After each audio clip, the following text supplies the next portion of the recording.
What's up, YouTube? This is probably one of the most popular questions that I get from you guys is about my clothing and First Lite. Is it worth the money? Is it good stuff? What exactly do I use? So I figured right now would be a good time to cover that. It's Sunday, got off work pretty early. I'm actually going to run to the woods here soon, so I'm going to try and run through this and cover it the best I can. So first thing I want to cover is base layers. Base layers, when it comes to First Lite, is probably what they're known for, and that's what I always recommend people starting with. I want to say first and foremost that it's not a sponsor of any kind. I paid full price for some of it. Most of the time I wait for sales because First Lite is really good about doing sales a few times a year. So like anything like you see that is real tree, I got all that 50% off. Most of the base layers I've gotten between 30 and 40% off. I did pay full price for my sawbuck pants, but we'll go over that later. But if you're just patient with it, they do run sales. You can save some money on it. But starting into the base layers, I've kind of done this in order of importance and what gets worn the most. So first is this Wick quarter zip. You'll notice I've got two of them. By far and away, I wear this more than anything. It's super thin, super lightweight. They named it correctly. Most of the time, First Lite, I don't know where they come up with their names, but this being named the Wick is perfect. It's super thin. It wicks moisture off your body really fast, and it dries quickly.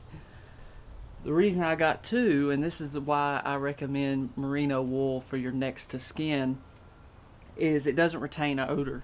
Like these two, I wore pretty much this one the whole time, but I did wear this one a couple days. But when I was in Illinois, I hunted 9 days, didn't wash my clothes at all, and they honestly barely stunk, if at all. I washed them as soon as I got to Ohio, but really the only reason I washed them was because I'd gotten blood on my outerwear. That Wick, I would start with that. Even when it's frigid cold, I pretty much wear the Wick no matter what. Sometimes this actually leads into this. Sometimes if I'm not walking as far and it's really cold, I'll go directly to the Kiln. When you see me in my videos and I've got that brown hood on, that's this. I wouldn't like this nearly as much if I didn't have that hood. That hood is fantastic. It's enough to keep my face and my ears warm, but I can also hear through it pretty well. I don't like covering my ears with stuff I can't hear. Like, I love being able to hear. This one is probably my favorite out of all the base layers. The Kiln is probably my favorite. I would start with that. You can do this next to skin if you want, especially if you're not walking that far or you're not sweating that much.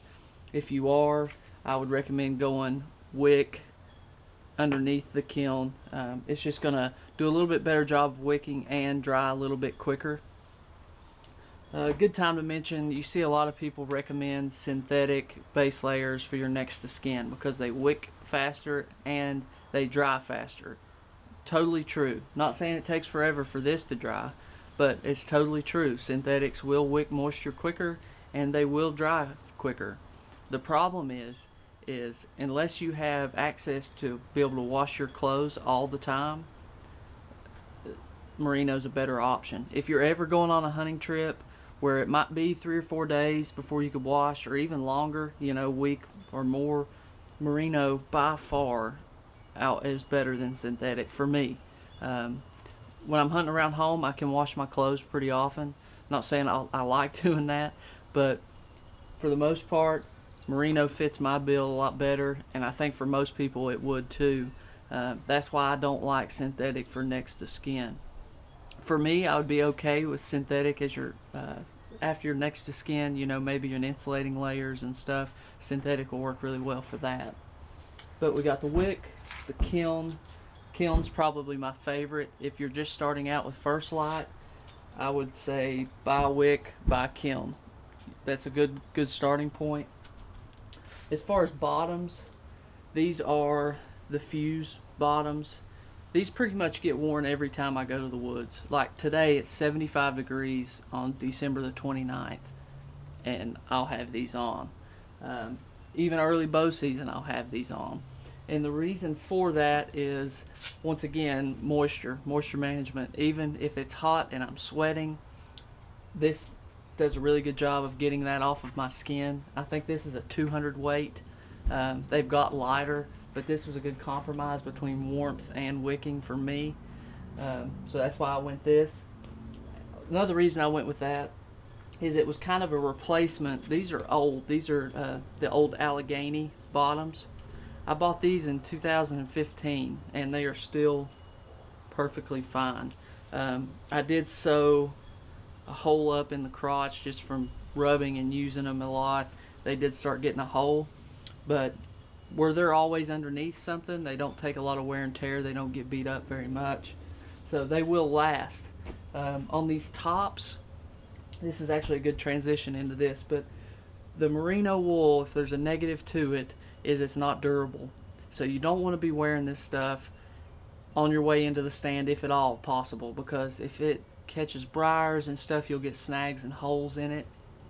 And that's where this comes in. This is the Klamath, or however they want to pronounce it. Honestly, out of all the pieces I've got, this one is, I probably like it the least. It's a great piece, but pretty much the only reason I wear this thing is to keep the briars off of my merino. That's why sometimes you'll see me in this walking in. Sometimes if it's cold, you'll see me in just a plain cotton hoodie. I like wearing hoodies like that. But this, if I had to do, I like it because it's still pretty thin and I can wear it over any of this and walk in and it doesn't burn me up. But that's also the reason that I don't think it's that valuable if you're buying, from scratch, is because it doesn't provide that much warmth, in my opinion. I think that Kiln is probably just as warm. If this is better at anything, it's wind. If it does a little bit better job of keeping the wind off of you, and that's because it's a micro fleece, like a grid fleece interior, but it's also extremely thin. So that's pretty much the only purpose of this for me now, is just wearing it on my walks in, and it does a good job of protecting the merino layers. That's the big reason I use it. The very last piece, or very last pair of pieces, are the Furnace base layers. I just got these last year. They are super heavy and super warm. By far the warmest base layers I've ever had. Now, with that said, for me and the way I have my whole kit here configured, I could do without the top, just because of how I layer and my outerwear I've got. I do use these bottoms a lot more than I use the top. The reason for that is for me, we're assuming no wind or low wind. If winds get high, all bets are off about what you wear. But for me personally, and I run a little on the colder side, I can wear this fuse bottom, this furnace bottom, and then my normal pants, and I can get down almost to about the freezing point, 32 degrees. If it's the 32 degrees in the morning and it's going to climb up into the 40s, maybe 50s, that's what I'll do, is I'll wear fuse bottom, furnace bottom, then directly to my pants. The only time that I would say this gets worn is those in-between temperatures for me. So like, say if I'm at 32 degrees, most likely what I'm going to do is wear, like I said, maybe the Wick, Kiln, Klamath, and then a lighter jacket, which we'll get to that in a minute. But if I'm trying to push a thinner jacket when it starts getting cold, I'll wear this. But anymore, I just jump into the heavier stuff if I have to. It just seems like as hunters, we're always trying to get by on the bare minimum when it comes to clothes. But this one doesn't get used a lot for me. But depending on your outerwear, if you're trying to find the warmest base layers you can to make your outerwear last another season or two before you can afford something, the Furnace will do that. By far, the Furnaces are the warmest thing that they have. As far as base layers go, the Furnaces are the best. They're very, very thick. You'll see on the inside they're actually even kind of fuzzy there. I mean, they're warm.